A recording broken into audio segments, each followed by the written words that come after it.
guys, how are you? Hope you all are doing well. Today I am back with one of the most interesting video. In this video tutorial guys, we will learn how to reduce data usage during your WhatsApp voice and video calling.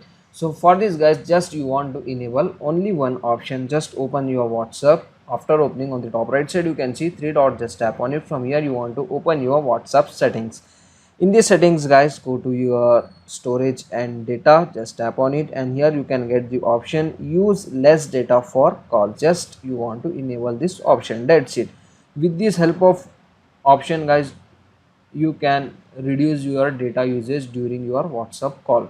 So that's it for today guys. This is the short and very simple video. Hope you enjoy this. If you enjoy, please guys don't go back without like, share and subscribe our channel. Thank you very much.